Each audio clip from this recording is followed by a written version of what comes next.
It just takes one student to stand up and fight for your First Amendment right. Don't back down. Don't stay quiet. We didn't think this would happen, and now look, we won a pretty cool court case against our school.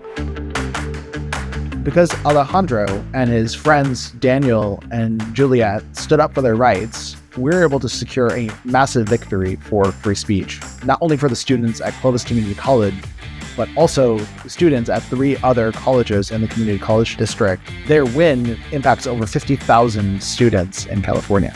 I'm a first-generation American. Daniel, Juliette, our parents immigrated here. They came out here because they wanted an area where they knew their sons and daughters would be able to voice their opinion, participating in their God-given First Amendment right. We wanted to put up some posters highlighting the differences between capitalism and communist countries. And we put them up, and students started complaining, and the school said, no more, because they wanted to stifle our speech. They were ripped down. And when we confronted the school, they said, yeah, we tore them down. And we were like, what do you mean? That's illegal. So after our flyers were taken down, they recommended that we post our flyers in the free speech kiosk. It's this one area on campus that's pretty desolate. When we were looking at the policy guidelines, they were pretty vague and ambiguous. Clovis's policy on posting flyers prohibited students from posting flyers that contained inappropriate or offensive messages or themes. But who decides what's offensive? That vague policy allowed Clovis administrators to silence Alejandro and his friends just because they didn't like their views. And that's unconstitutional. So we were like, okay, we're going to let you have to figure out what's going on. And then after that, we got put in contact with fire. The first free speech violation was back in November 2021.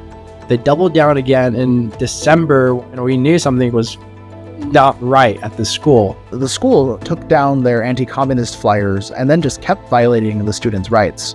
A month later, they refused to approve the students' pro-life flyers without giving them any reason whatsoever.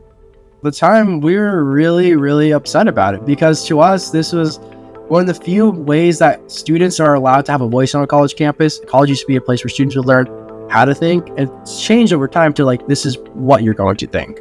We sued on their behalf, and the court quickly demanded that the college stop violating the students' rights.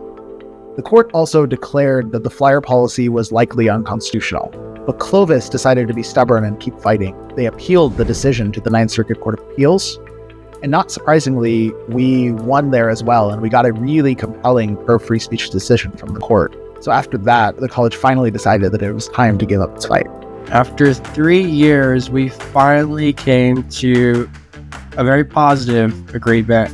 The school has basically recognized the First Amendment in this country, which is pretty great. They're going to put their staff members through free speech training so that they don't ever violate another student's rights out there.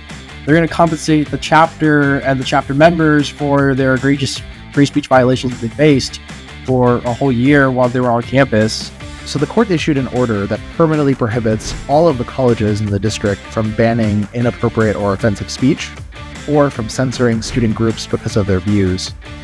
And as part of our settlement, the district will also adopt a new posting policy that will protect the First Amendment rights of all student groups across the whole district. It'll hold annual First Amendment training sessions for all of its administrators. And we also want a settlement of $330,000. They're going to pay Alejandro, Juliette, Daniel, and their student group $20,000 in damages each. And because the college kept doubling down and fighting us, they had to pay $250,000 in attorney's fees. Basically, we won. And now free speech is going to be preserved in the Central Valley for years to come.